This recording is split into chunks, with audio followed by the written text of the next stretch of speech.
Hey friends, how y'all doing?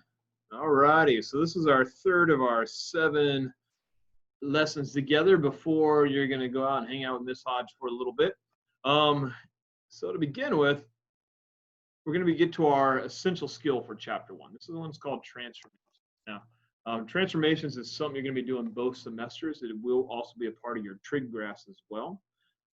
But we're going to talk briefly what they look like, how they work, what they do to our graphs. So the first thing we have is our horizontal and vertical shifts. Now shifts means basically just moving it left and right, up and down.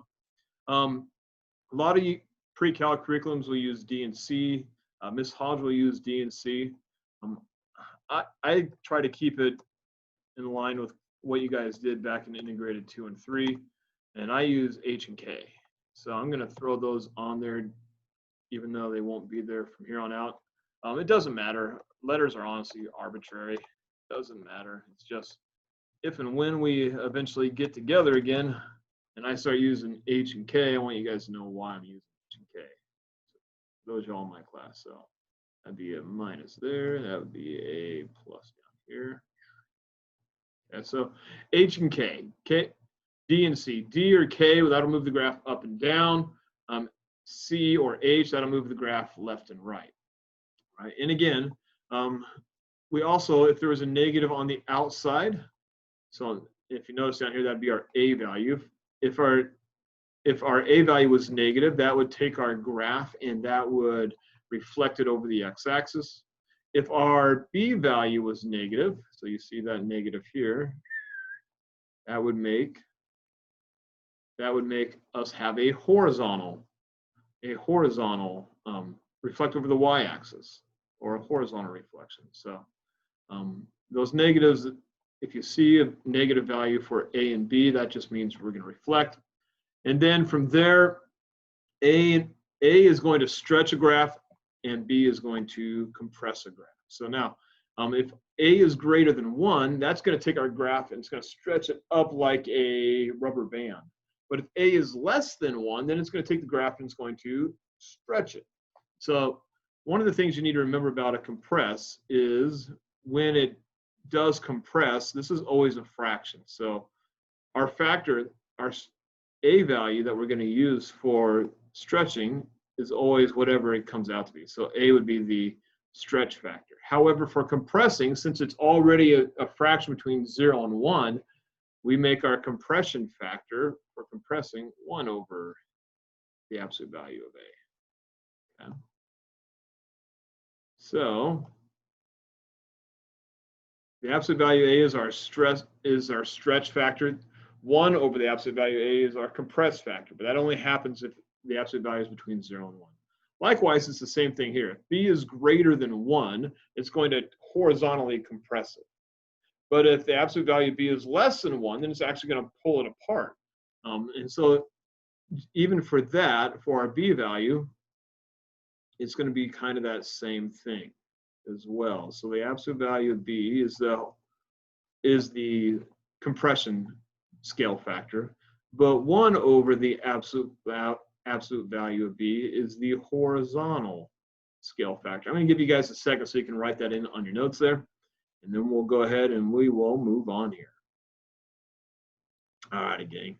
So after you've paused it now, I think we're ready to move on here and take a look at some stuff. So we're going to scroll down here a little bit. All right. So A, B, C, this could also be an H here. All right. And D, or this could also be K here. This is essentially every function will fall in this type of setup. A, where it can stretch it or compress it vertically, or it can reflect it over the x-axis, which is a vertical reflection. B could stretch it or compress it horizontally, or it could reflect it over the y-axis, which is a horizontal reflection. C, or the H value, will shift it left and right. D, or the K value, will shift it up and down. So you could have a total of 6 different transformations or changes to a graph, to a function. And every change essentially every point on the original graph could fall under this. So if f of x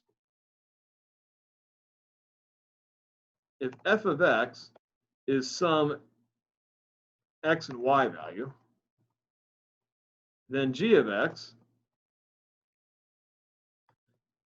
would fall under something that looks kind of like this. So f of x can be represented by some x and y. G of x, once we've done all our transformations, could be represented with this whole little setup right here. So every point could be going through on something kind of like this. So say I give you guys a graph or some sort of function. Let's just call it, I don't know, g of x equals 3f negative 2x minus 6 plus 4. And then, so we'll let that be our function. Just for the fun, go ahead and pause the video. I want you to figure out what A, B, C, and D are, or A, B, H, and K are. Be careful. Remember that B needs to be factored out of this parenthesis here in order to figure out what H or what C is correctly. All right, so if you factor it out, it should look something kind of like this then. So we have 3f. We're going to factor out that negative 2, and we'll be left with x plus 3.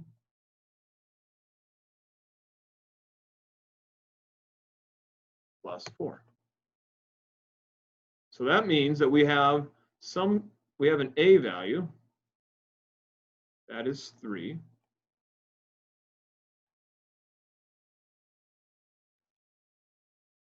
We have a b value that is a negative 2.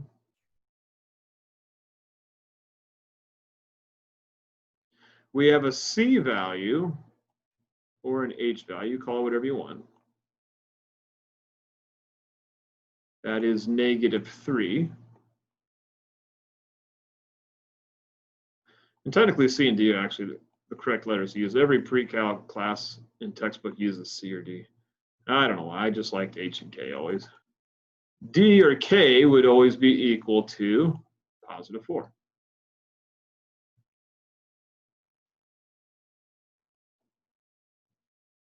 So now we know what our values are. So let's go one step further here. What if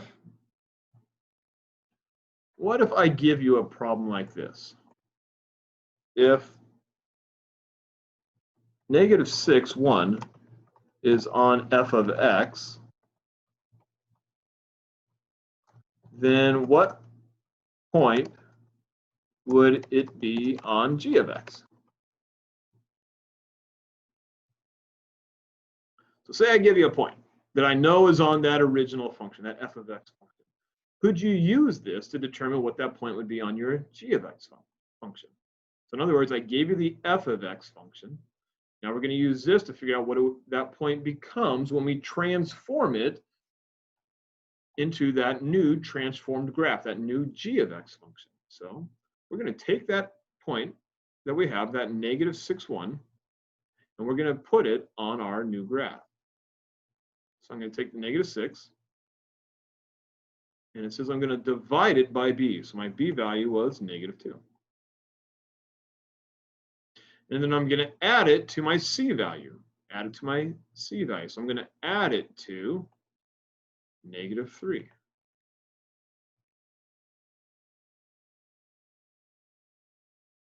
So that gives me my new x value. I'm going to take my a, which is 3, and I'm going to multiply it by the y value. The y value here was 1. And I'm going to add it to my d value. The d value was 4. So when I figure it out, I end up having the point 0 and the y value of 7. So in other words, when I got through and I did my actual transformation, what I had was the f of x function was turned into the g of x function, such that the point -6, 1 was turned into the point 0, 7. And I'm going to need to move that, I believe. Right, that works.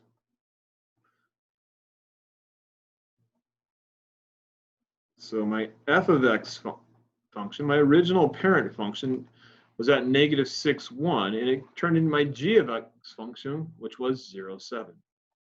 And we can describe this transformation in words then. So each one of these things are going to tell us something else about the graph. So for instance, A.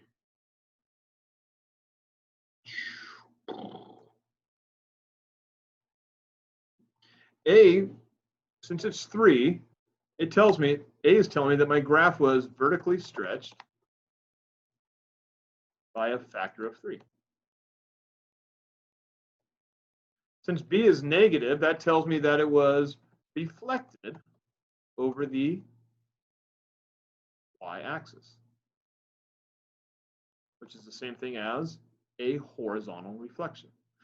Now, since the absolute value of B is 2, that also tells me that it was compressed or horizontally compressed by a factor of 2. Notice how on my scale factor there, I didn't bother using my negative there. It's always the absolute value. So the C or the H value, that tells me my graph, if I were to take any point on that graph from f of x to g of x, it would have been moved or shifted 3 units left. Also, it tells me, again, feel free to use some sound effects when you're doing math, makes math more fun. It was shifted 4 units up.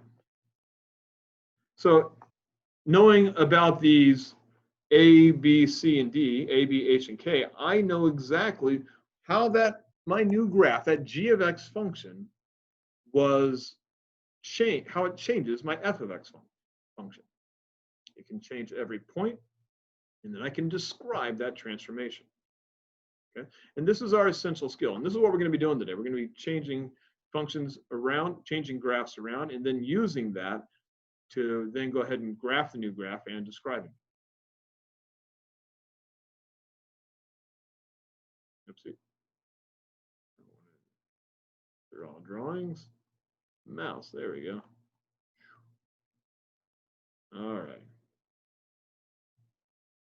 So we're going to graph and describe this transformation. So notice there's like these 6 main points on my graph. This first point right here is the point -4, 3. So I'm told what all the f of x points are. I'm going to have to go through and figure out what all the g of x points are so I can graph it. Once I've graphed it, then I'm going to go ahead and I'm going to describe it.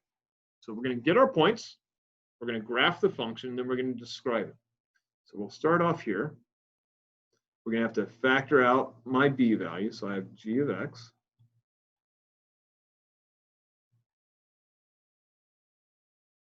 And that's negative there. That means a -1. So f. And I'm going to factor out that b value. So that means my c value or my h value is going to be a -3. It's not going to be a -6. It's going to be a -3. And then we're going to add 1 to it. So now that means I can now state what all my values are, which is what I'm going to need when I do everything to my graph here. So A is -1, B is 2,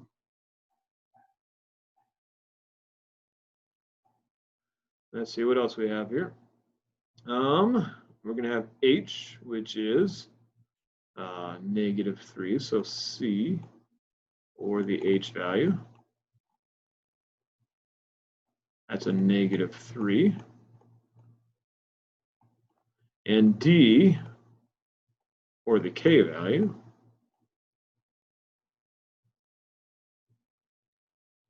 is 1. Now, if you notice, because I already know what these values are, I already know how the graph is going to be transformed before I even bother to graph it. I already know. So if I wanted to, I could actually describe the transformation right now. Matter of fact, I'm going to go ahead and do that. So I'll go ahead and describe what this transformation is. Might as well. So A being negative, that tells me the graph is going to be reflected over the x-axis.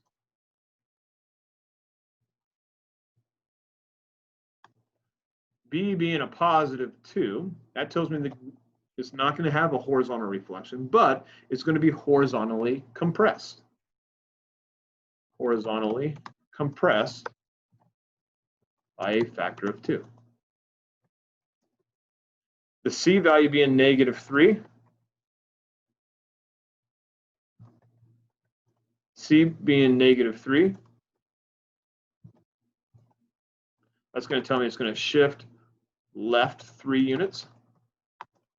D being 1 tells me that it's going to shift up 1 unit. So I know exactly what this graph is going to look like before I even bother to actually go and graph the function. I know what's going to happen to it. Now I'm going to use that to come up with all my different values here. Now you're going to have to bear with there because these are kind of tiny for me to write in, but let's see if we can do this here. All right, so I know that every single point, every single x value is going to be divided by b. And then I'm going to add c to it, or add h to it. Every y value is going to be multiplied by a. And then I'm going to add d to it. I'm going to add k to it. So what I want you to do is I want you to pause the video here, and I want you to go through and figure out what each of these points would be, and then write them in this column. All right, so I'm going to go over one here with you guys. You've already done this now, but then I'll just write in the rest of the points. So my first value, my x is -4. And so my b value, that was 2. So I'm going to divide it by 2. And I'm going to add my c value, or my h value, to it. So I'm going to add -3 to it. My a value was -1. So I'm going to multiply that by my y value, which is 3. And I'm going to add my d value, or my k value, to it, which is 1. And when I did that, the points I came up with here are going to be -5. And I came up with the point -2.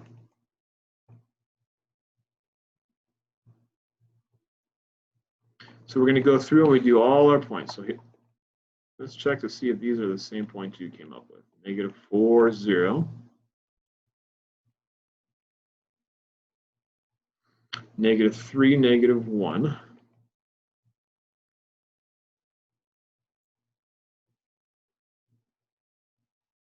-2, -1.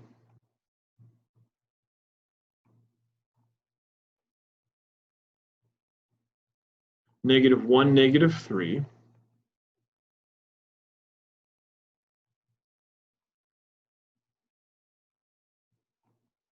And last and certainly not least is 0, 0.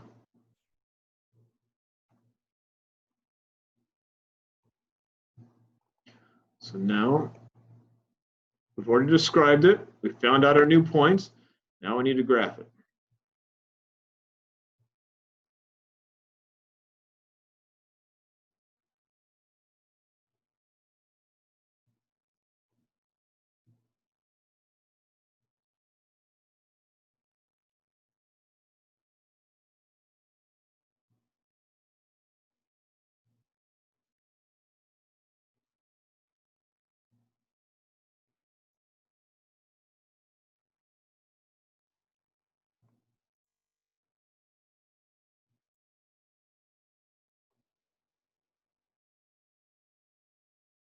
Okay, so my first point is -5, -2. So I'm going to go and put all my points on my graph.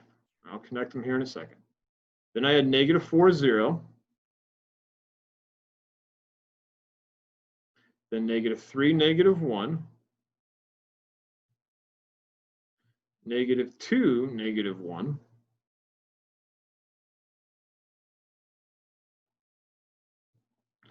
-1, -3. And 0, 0. Now here's the trick part. We got to make sure that we follow exactly what happened here. So my very first segment between my first 2 points, so I'm going to use this now. I'm going to follow in the same order that happens here. So between these 2 points, you notice it was a straight segment. So we have a segment here. So I'm going to draw a segment between these 2 points. The next part was another segment. So I'm going to draw my next segment. And then from there, I had a flat segment. Now notice, I have like a parabola on my last 2 parts. So I'm going to need to make sure that I follow that. So my last 2 parts is a parabola. Hopefully your parabola looked a little bit better than mine. But notice what we had here. We described the transformation. We have our points. And we have our graph. Okay, why don't you guys go ahead and scroll down to the next problem and see if you can do it.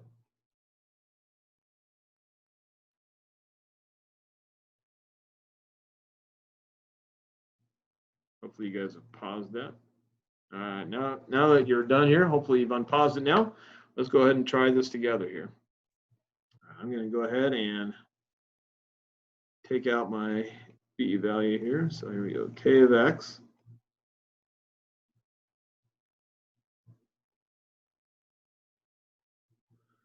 Let's see here. I have 3 times. Okay, now look at this. I'm going to take out a 1/2.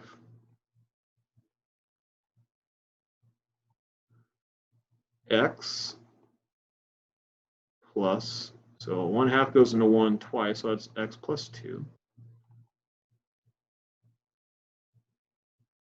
minus 2. So that means my a value then is 3. My b value is 1/2, so that's kind of nice. There's no reflections here on this graph. My c value, or my h value, depending on what you want to call it, that would be a -2.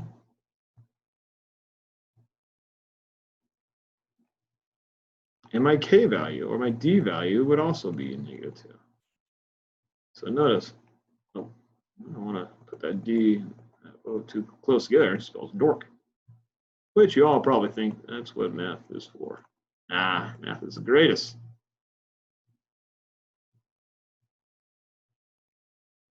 Also in -2. All right, so I can go ahead and describe the transformation. I don't need to know much about it, but I can go ahead and describe it here. So let's see if I can do this here.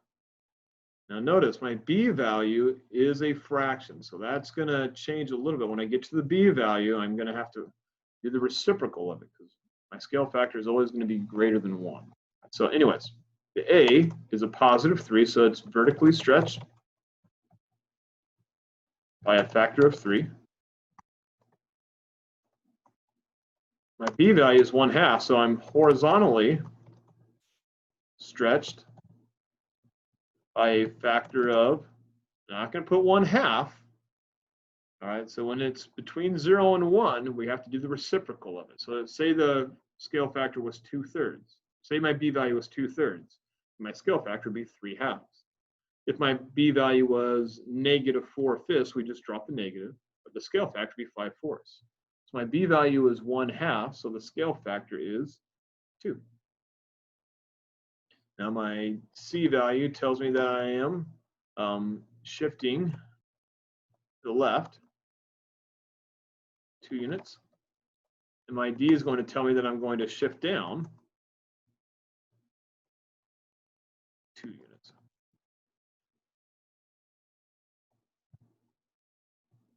All right, so now I know what my graph's going to eventually do. I can go ahead and I can figure out what my function's going to be here, how this thing's going to play out. All right, so it's going to be my x values. I'm going to divide it by my b value. So my x divided by 1/2. And I'm going to add it to my c value. So I'm going to add it to -2.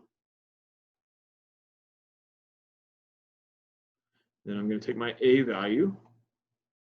I'm going to multiply by my y's. And I'm going to add it to my d value. In this case, it was -2 again.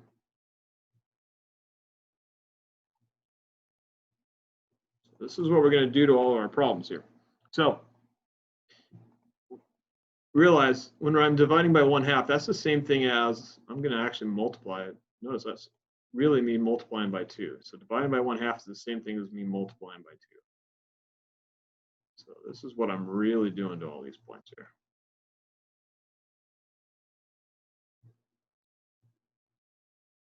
So I'll do the first one again, then I'm going to just write the points in there after that. So I'm going to take my x value, I'm going to multiply it by -4. So 2 times -4, and I'm going to subtract 2 from that. I'm going to take my y value, multiply it by 3, and also subtract it by 2. So I have -8 minus 2. That's going to be a -10. Now that's going to be a big graph. And then my y value is going to be a +7. If I keep doing that here, I get -6 and 1. I get -2 and 4. I get +2 and 4.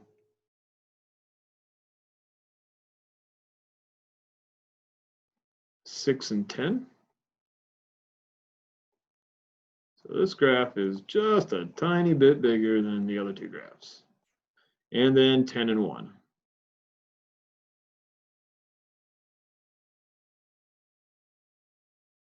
All right, so let me see if I can graph this here. Nice thing is none of the values are negative, so I don't have to go that far down. -10, -9, -8, -7, -6, -5, -4, -3, -2, -1, 0. 1, 2, 3, 4, 5, 6, 7, 8, 9, 10. 1, 2, 3, 4, 5, 6, 7, 8, 9. Oh, we almost made it. 10. All right. So let's plot some points here. We got -10, 7. Where is that going to be? Right about there, it looks like. -6, 1. 1, 2, 3, 4, 5, 6. 2, 4. That was 10, 4. Good, buddy. And then a +2, 4. And then 6, 10. 3, 4, 5, 6. I always wanted to be a 6'10" as a guy growing up. And 10, 1. That's all right. So now we play connect the dots here a little bit. And again, just like before, if you remember, our first 3 segments were straight. And then after that, it was a parabola. So looks something kind of like this. Got our description, got our points, got our graph. All right, last thing. The function of the following transform for the. All right, so now we are going to come up with what the actual function is. So we're going to have to come up with g of this whole thing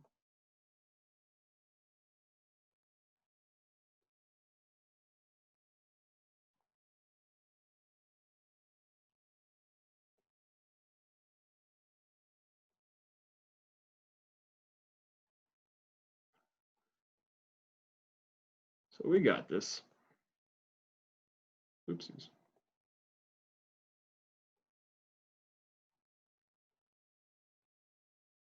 Oh, that was an ugly bracket there. All right.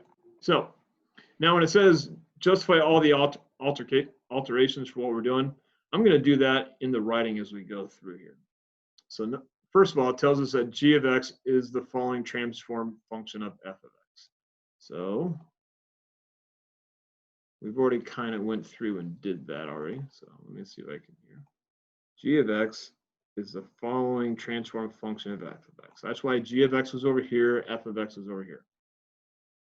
First part says it's reflected over the x-axis. Reflected over the x-axis. So that means that my a value had to be negative.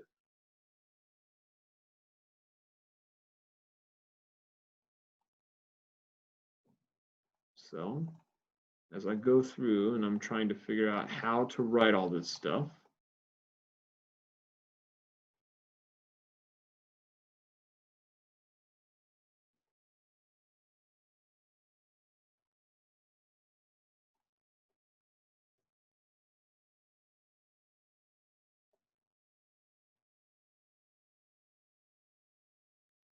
I now know that my a value is a negative value. But negative what? Now let's see here. It says it's compressed vertically. So if it's compressed vertically, that means I know I'm going to be 1 over the absolute value of a. Compressed vertically by a factor of 5. So that means that it's going to be 1 over 5. So I'm going to add that in here, 1/5.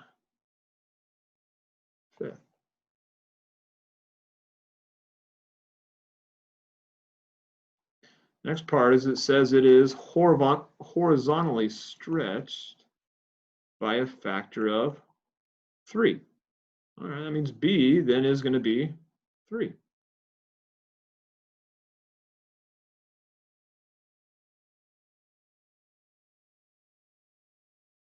But wait a second. It says it's horizontally stretched. So again, horizontally stretched is 1 over the absolute value of b. If it was compressed, it would be just b. So if my value here is 3, that means this is going to be 1/3.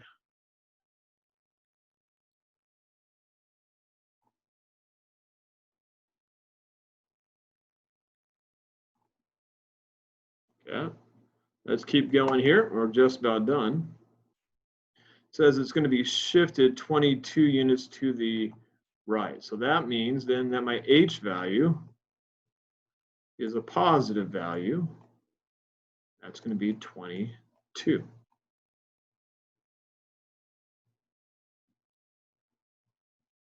All right, what other color can we use here? We did purple, we did red, orange, green. We can do this color. This can be kind of a fun color. And then the last part is it says it's shifted 11 units down. 11 units down. So down means negative. So that means my k value is a negative 11. So that means I'm going to be adding a negative 11. So now that I got all my different pieces in there, we're able to go through and actually write our equation. So g of x equals negative 1/5 f of 1/3 x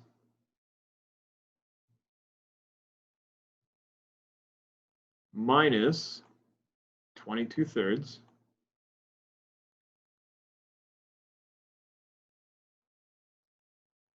minus 11.